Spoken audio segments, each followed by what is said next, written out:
लोकसभा के मानसून सत्र में लोकसभा से कई तस्वीरें लगातार सामने आ रही हैं। देश के अलग अलग मुद्दों पर पक्ष विपक्ष की तीखी क्रिया प्रतिक्रिया जारी है। ऐसे ही कुछ तड़कती भड़कती हालिया तस्वीरें लोकसभा से आईं, जिसमें जेडीयू के राष्ट्रीय अध्यक्ष ललन सिंह संसद में भाजपा सांसदों को खुली चुनौती देते हुए और दिल्ली सर्विस बिल के विरोध में अपनी बात रखते हुए नजर आए। साथ ही हाल ही में बेंगलुरु में हुई बैठक का हवाला देते हुए गृह मंत्री अमित शाह को घेरे में लिया और एनडीए की बैठक पर भी निशाना साधा। उन्होंने गृह मंत्री अमित शाह के दिल्ली में बढ़ती भ्रष्टाचार के बयान पर भी उन पर जमकर कटाक्ष किया। इसी बीच उन्होंने सत्ता पक्ष को ये तक कह डाला कि अगले लोकसभा चुनाव में आपकी विदाई तय है। लोकसभा में दिल्ली सर्विस बिल पर चर्चा के दौरान जेडीयू के चीफ ललन सिंह काफी गुस्से में नजर आए। दरअसल दिल्ली अध्यादेश बिल 2023 के विरोध में लोकसभा में अपना विचार व्यक्त करते हुए ललन सिंह ने कहा कि दिल्ली में लोकतांत्रिक बहुमत से चुनी हुई सरकार का गला घोंटकर पिछले दरवाजे से दिल्ली राज्यवासियों पर शासन करने के उद्देश्य से केंद्र सरकार द्वारा संसद में लाया गया। इस दौरान उन्होंने संसद में और भी बहुत कुछ कहा,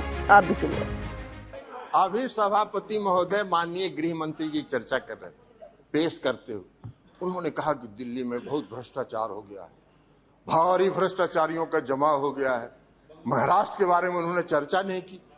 4 दिन पहले प्रधानमंत्री ने कहा 70,000 करोड़ का घोटाला हुआ और सबको वॉशिंग मशीन में डाल के बाहर निकाल लिया।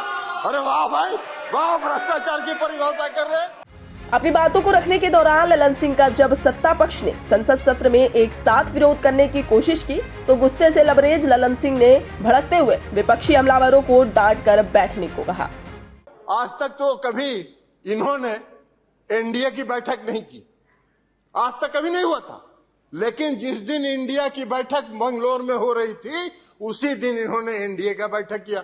अरे भाई, आपको तो उस फोबिया से आप ग्रस्त हैं,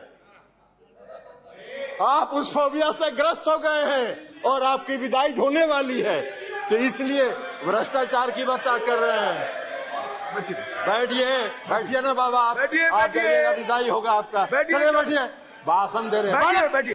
जाहिर है कि दिल्ली सर्विस बिल पर संसद में सत्ता पक्ष और विपक्ष में जोरदार बहस देखने को मिल रही है। वहीं जेडीयू अध्यक्ष के बयानों पर सत्ता पक्ष का क्या रिएक्शन आता है, ये तो देखने वाली बात होगी। फिलहाल के लिए इस खबर में बस इतना ही। इस खबर पर आपका क्या कहना है, हमें कमेंट करके जरूर बताएं और देश दुनिया की तमाम खबरों से रहने के लिए अपडेट सब्सक्राइब करें हमारा चैनल इंडिया पब्लिक खबर और बेल आइकन को दबाना बिल्कुल ना भूलें।